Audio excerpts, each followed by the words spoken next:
namang kasalanan magmahal ng dalawa. Hindi ko rin naman to sinasadya. Kung pwede ko lamang ibalik ang panahon, sana hindi ko na ginawa yun.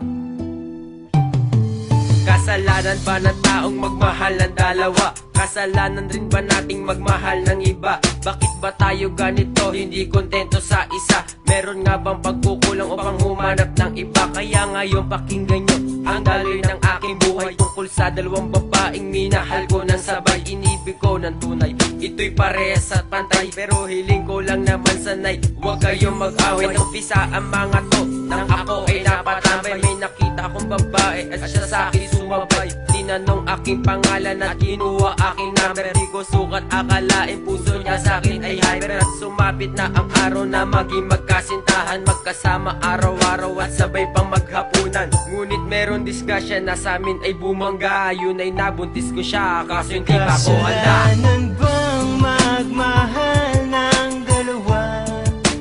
Di ko naman sinasadya. Kung pwede lamang ibalik ang panahon, hindi ko gagawin yon.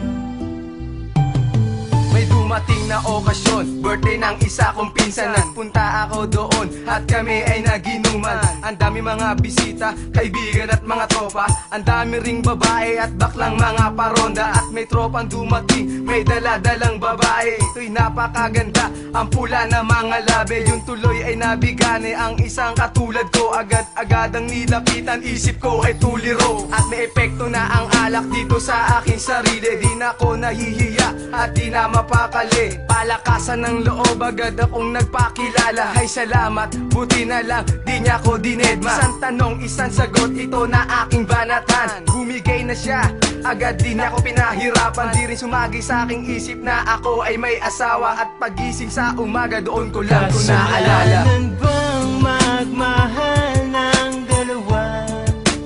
Di ko naman sinasadya. Kung pwede lamang ibalik ang panahon, hindi ko gagawin yon.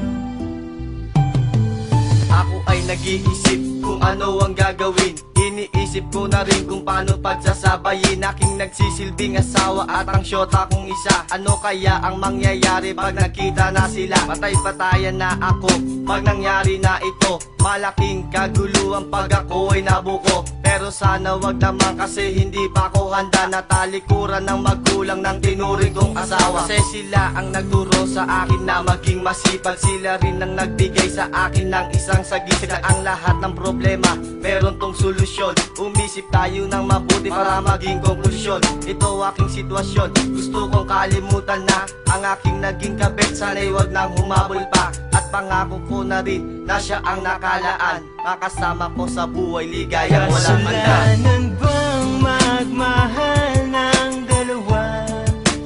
Di ko naman sinasadya.